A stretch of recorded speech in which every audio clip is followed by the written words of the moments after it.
د بخونکي او مهربان خدای په نوم ګرانو مینوالو زه یم ستاسو ورور ستاسو کوربه حبیب الله همدرد او تاسو ګورئ د خپلې خوښې خپرونه لټون د ښکلاګانو مینوالو. نن در سره د کراچۍ د سیمې نه مخاطب یم او خصوصا د کراچۍ د کمې سیمې نه د سیویو نه. او سیویو د کراچۍ یقینا هغه ځای دی، هغه سیمه ده چېرته چې په سوونو نه په زرګونو خلک هره ورځ راځي او خصوصا د چوټۍ یا د اتوار په ورځ خو بیا سبل شان خلک راځي.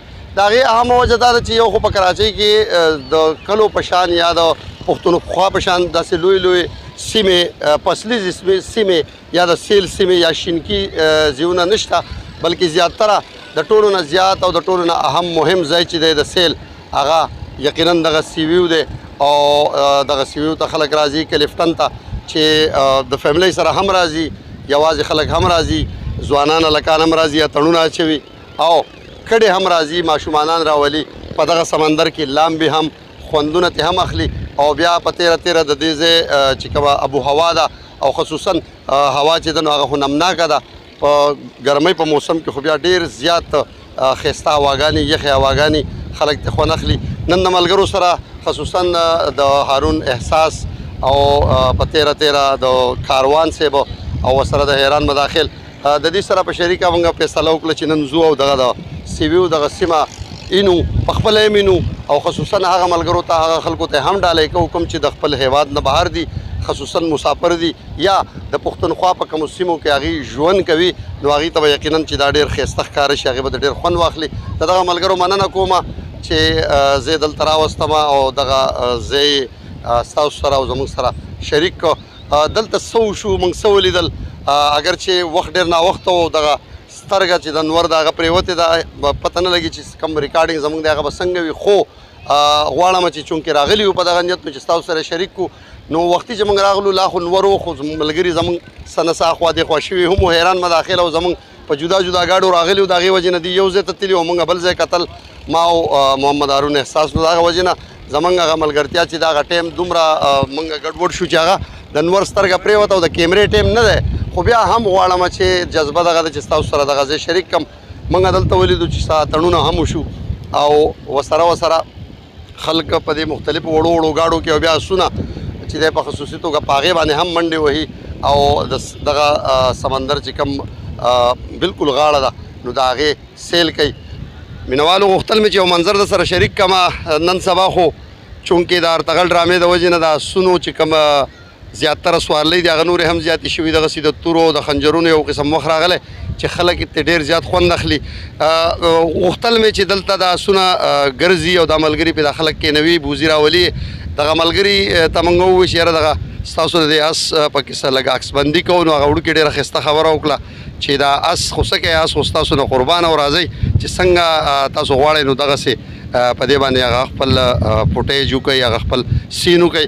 مینوالو دا مې در سره شریکول چې نن سبا ګورئ په میډیا باندې هم د دې اسونو د سورلو او بیا د اسونو د دغه جنګونو انتهایي خوند دی، خو که په رښتیا موږ ووایو نو داسې د اس سوارلي ګورئ ډېره خوندوره او ډېر خوند هم کوي. او د کومې نورې سوارلۍ چې دي د هغې نه یقینا د اس سوارلي بیا ډېر خوند کوي او د اس چې کوم انداز وي یقینا او موږ پرې خلک چکرې ولګولې ډېره مزه یې راکړه. نو ومې غوښتل چې ستاسو سره هم دغه سوارلي لږه ډېره شریکه کړو. ډېره مننه، تشکر.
دې نیت مو تاسو سره شریک کو چې تاسو ته خوند واخلئ او تاسو د دې نه هم ستاسو د دې په دیدن ستاسو سترګې یخې شي. د دې سره کیمرامین شهزاد آفتاب سره خپل کوربه حبیب الله همدرد ته ورکوي اجازت.